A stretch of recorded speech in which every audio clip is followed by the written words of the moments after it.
আমাদের যে ইলেকশন হতে যাচ্ছে ফেব্রুয়ারির 12 তারিখে, আমার মনে হয় বাংলাদেশের ইতিহাসে এটা সবচেয়ে সুন্দর শান্তিপূর্ণ নির্বাচন হবে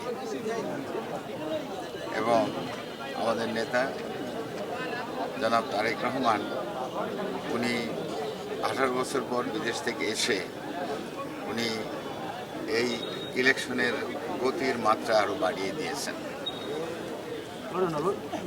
আজকে পটুয়াখালীর সর্বস্তরের জনগণ, আমাদের মা বোনরাও আমাদের সঙ্গে আছে এখানে।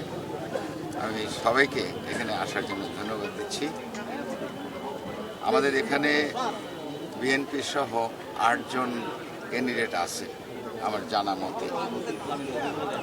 পার্টি বড় বা ছোট হতে পারে, ক্যান্ডিডেট পপুলার বেশি বা কম হতে পারে, কিন্তু যে 8 জনের নাম আমি শুনেছি প্রত্যেকেই আমি ব্যক্তিগতভাবে চিনি এবং প্রত্যেকেই অতি ভালো এবং জ্ঞানী মানুষ, ভেরি ভেরি পপুলার।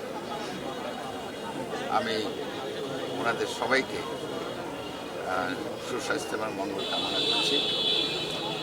শেষের দিকে আমি বলবো যে আমাদের এই নির্বাচনের প্রতি দেশি বিদেশি একটা ষড়যন্ত্র কিন্তু অব্যাহত ছিল এবং অব্যাহত আছে।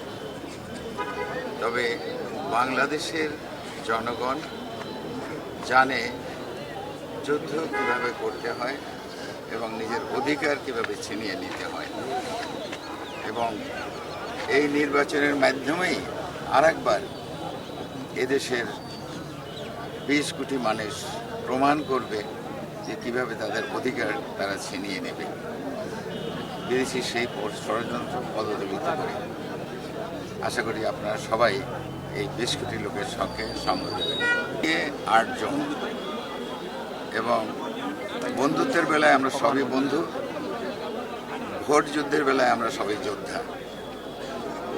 আমরা কাউকে হেয় করব না, কাউকেও ছোট করে দেখব না, কাউকে আননেসারি ছাড়ও দেব না। আমরা আমাদের রাইট এবং অধিকারের জন্য লড়ে যাব।